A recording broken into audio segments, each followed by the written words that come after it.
President Obama has issued new sanctions against Russia, but it appears Moscow is waiting until Donald Trump takes office to respond. Russian President Vladimir Putin has decided not to expel U.S. diplomats from Russia, saying he will not stoop to irresponsible kitchen diplomacy. President Obama imposed those sanctions as retaliation for Russian cyber attacks meant to interfere with the election, a move that's received support from both Democrats and Republicans. Mr. Trump could potentially overturn the sanctions after taking office. For more on the political fallout, we turn now to Jordan Fabian in Washington. He's the White House correspondent for The Hill.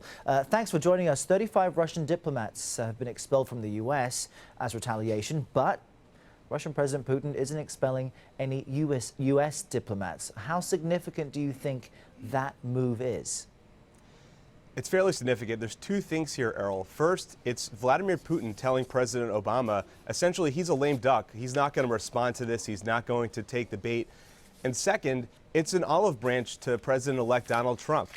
Donald Trump, we've heard, wants to forge a closer relationship with Russia. He's talked about cooperating with them, fighting with terrorism. And Vladimir Putin made a big show of rejecting the recommendations of his foreign ministry. So I think he's going to expect Donald Trump in return to show his hand of friendship. So that's something that we should closely watch, Donald Trump's response to this. Surely if he made a friendly gesture to Vladimir Putin right after President Obama sanctioned Russia, it would anger a lot of folks here in Washington. But there is a risk for President-elect Trump to be too friendly to Russia, considering the evidence the intelligence community is sharing and that some Republicans in Congress, some leaders there, support further investigation. So if Donald Trump takes office and overturns these sanctions against Russia, what would the political ramifications be? Well, he would face some significant blowback from Congress if he decided to roll back these sanctions. Top Republicans came out yesterday and said President Obama, they supported him, even though they said it came too late. That's not to mention almost every single Democrat in Congress.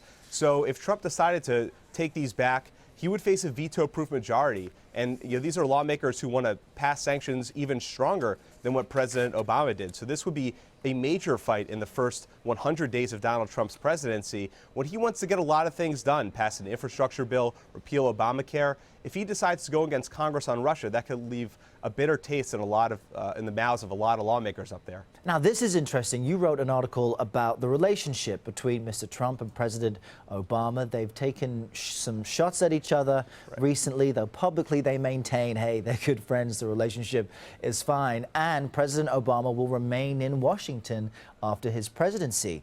How will their relationship impact Donald Trump's plans, his leadership? Well, so what we've heard is the nuts and bolts of the transition are going well. Folks at the White House, as far as we know, haven't torn the T keys off the keyboards there. But on some certain policy areas, though, there is some tension. We see the Russia issue. We saw what President Obama did at the United Nations with regards to Israel, letting that resolution pass against sanctions.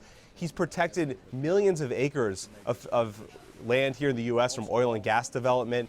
So he's done a lot of things that will be hard for Donald Trump to reverse. And these are areas where Donald Trump wants to take a very different approach than President Obama. And we've heard some folks on Donald Trump's transition team come out and express frustration with this, including the president-elect himself, who tweeted something Wednesday morning saying that, President Obama's put up roadblocks to the transition. So after, they got off to a pretty good start in November, we've seen some rocks in the road here.